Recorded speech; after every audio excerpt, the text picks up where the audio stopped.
আসসালামু আলাইকুম ভিউয়ার, কি অবস্থা সবাই? আশা করি সবাই ভালো আছেন। আজকে আমরা দেখবো কীভাবে বট থেকে আপনার জিমেল যেগুলো সেল করতেছেন ওইগুলো কীভাবে অ্যাকাউন্ট থেকে উইথড্র করবে ওইটা।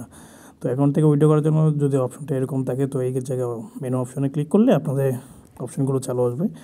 দেন হচ্ছে আপনারা উইথড্র অপশনে যাবেন। উইথড্র অপশনে যাওয়ার পর এই জায়গায় দেখেন আমার কারেন্ট ব্যালেন্স আছে 200, মিনিমাম উইথড্র হচ্ছে 100 টাকা, ঠিক আছে। তো এখন উইথড্র নাওতে ক্লিক করতে হবে। উইথড্র নাওতে ক্লিক করার পর দেন আমি নগদে নিব না বিকাশে নিব, আর চাইলে এখান থেকে ক্যান্সেলও করতে পারবো। তো বিকাশে নিতে গেলে বিকাশে ক্লিক করতে হবে। দেন হচ্ছে আমি কত টাকা তুলতে চাচ্ছি, এই জায়গায় দেখেন ইন্টার উইথড্রল অ্যামাউন্ট।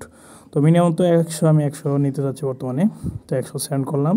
দেন হচ্ছে কোন নাম্বারে উইথড্রলটা নিব, এখন জাস্ট আমি আপনাদের ডেমো বোঝানোর জন্য এরকম একটা নাম্বার দিয়ে দিলাম। দেন হচ্ছে আপনাদের নাম্বারটা সেন্ড করবেন।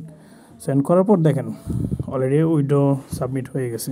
আমার 2টা রিকোয়েস্ট আছে এই জায়গায় পেন্ডিং আছে, ঠিক আছে। এখন উইথড্র লিস্টে গেলে আমরা উইথড্র লিস্টে দেখেন একটা উইথড্র আছে এই নাম্বারে, আর একটা উইথড্র হয় যে নাম্বার দিতে, মানে আগে একটা ভিডিও মেক করতে চাইছিলাম ওইটা নাম্বার দিতে ভুলে গেছি। তো আপনারা মূলত এইভাবে উইথড্রটা করতে হবে, সব কিছু ঠিকঠাক মতো দেবেন, ঠিক আছে।